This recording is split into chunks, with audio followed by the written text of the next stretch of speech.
Hey guys, we're gonna cook today and I'm gonna brush my hair just like you while we talk about the green true deal. Look guys, look, Rolling Stones, just like you, Cardi B, I like stuff you like. So let's talk about science. So isn't life we know it on Earth gonna end in 12 years? Has anybody ever predicted that the world was gonna end before? Yes, many times. June 29th, 1989, before I was even born. UN predicts disaster if global warming not checked. I wonder if back then they could predict the refugee crisis that they created. Am I right, guys? Am I right? Anyway, a senior UN environmental official says entire nations could be wiped off the face of the earth by rising sea levels if the global warming trend is not reversed by the year 2000. Interesting.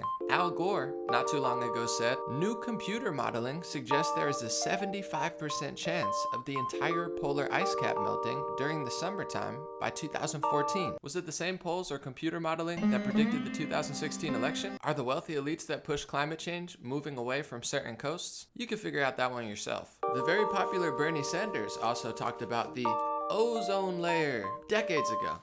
We face, as all people know, an ecological crisis in our time, whether it's acid rain, the destruction of the ozone layer, the greenhouse effect. Some of you may have seen there were some articles in the newspaper recently about the destruction of the ozone layer and the fact that the climate, the temperature on Earth may rise a few degrees. Is that significant? The polar ice caps could melt in like flood generations. Precisely. But Anomaly, isn't the science settled? I'm so glad that you asked. Theories and understanding of humanity changes almost all the time. Let's go to Morocco. In the last 2 years, we found human skulls that pushed our understanding of when the first humans existed back over 100,000 years. So the settled science around humans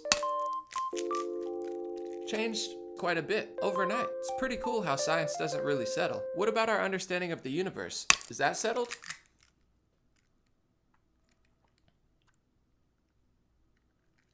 It's actually not. I remember growing up, they used to say aliens could never exist and planets like Earth aren't very common. Very quickly the narrative changed to, there's 2 billion planets like Earth. Some scientists estimating 8.8 billion, 2 billion, 1 billion. That's a lot of planets in the Goldilocks zone, not too hot, not too cold. It's awesome when we learn new science about the universe. Broad and obviously unsettled science only settles when there's a political agenda behind it. Let's move on. But isn't space different because it's unexplored and we've explored most of Earth? That's a great question. A lot of people just assume that the science of Earth is settled, but it's actually not. More than 80% of our ocean is unmapped, unobserved, and unexplored. More than 80%. If you do the math of how much of the Earth is the ocean, according to those calculations, you'll find out that more than half of Earth is unexplored. Wow, definitely not settled. But we can pretend like it is if that makes people feel better. Also, life science projects that there's millions of more species left to be discovered. Wow, undiscovered science. Cool. I love new scientific discoveries, like this recent one where they found an active volcano under a melting ice glacier. Isn't that pretty cool? An active volcano under melting ice? That's definitely scientific. And if you're studying those regions, of course that has to be added to your understanding of it, but you won't hear about that very much.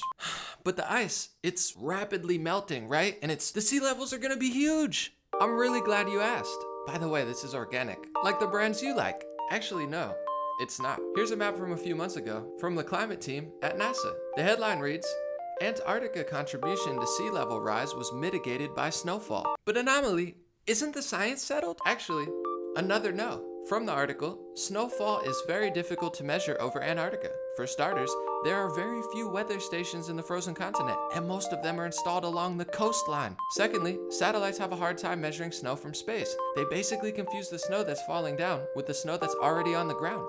Climate models struggle to replicate the total amount of snow that falls over Antarctica each year. So scientists often have to rely on ice cores, cylinders of ice drilled from the ice sheet whose layers store a trove of information amongst it, how much snow fell in a certain year or decade. But drilling ice cores is logistically challenging, so they are sparse and do not cover the entire continent. Pretty cool how just a few months ago, NASA admits that their science isn't settled, that they're not measuring the entire region, that it's hard to even read, and that sea level rise was mitigated by snowfall that they can't measure. My personal favorite headline from NASA was from a few years ago, 2015. Mass gains greater than losses. Interesting. Looks like Al Gore was wrong. Here's a little clip from the founder of the Weather Channel explaining how so many scientists could possibly be biased or even wrong. I resent you calling me a denier that is a word meant to put me down. I'm a skeptic about climate change, and I want to make it darn clear, Mr. Kenny's not a scientist. I am. He's the CEO of the Weather Channel now. I was the founder of the Weather Channel, not the co-founder. And I'm glad you did, because I am addicted to the Weather Channel. I watch a lot of cable news. Now, hold on just a minute. I'm not done. And CNN has taken a very strong position on global warming that it is a consensus. Well, there is no consensus in science. Science isn't a vote. Science is about facts. And if you get down to the hard, cold facts, there's no question about it. Climate change is not happening.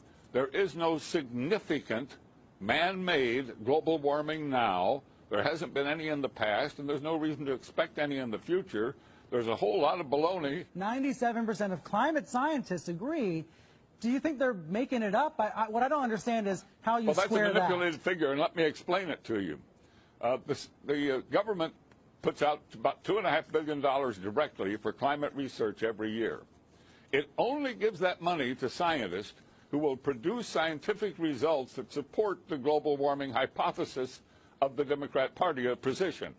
So they don't have any choice.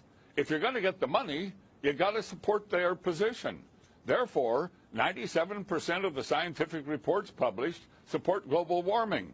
Why? Because those are the ones the government pays for, and that's where the money is. It's real simple, but that doesn't mean it's right. That doesn't make it true. That only makes it bought and paid for. The money goes in circles. I'm not a scientist, so I'm not going to try to refute you on the facts. That's the truth. I'll simply say that the vast majority... Back. I know it's hard for egotistical humans and even scientists to admit, but humans don't really understand what's going on in the universe, and they don't even really understand what's going on the planet. And that's okay if you just admit it, and we could all do our best to try to learn new science as it comes. But it's true, science isn't a consensus. If 100% of the best government scientists said, the Wright brothers can't build a plane, it's impossible to fly, and then they build a plane and fly, does their consensus matter? Or does fact, reality, and literal science matter? It's not a popularity contest. It's certainly not settled. And it's exciting to know that there's so much more science to be cracked and discovered. And when it comes to the science of CO2, there are ways to take it out of the environment if it truly was a problem. This machine just started sucking CO2 out of the air to save us from climate change. This article claims that a few 100,000 of them could save our planet. Do you see politicians lobbying to do that? Also, we do have something called a tree, which via the process of photosynthesis takes in CO2 and puts out oxygen. There are of course many solutions, and I actually am an environmentalist. I do want to clean the ocean, I do want to clean the water and the air, and I also don't want to pollute the planet.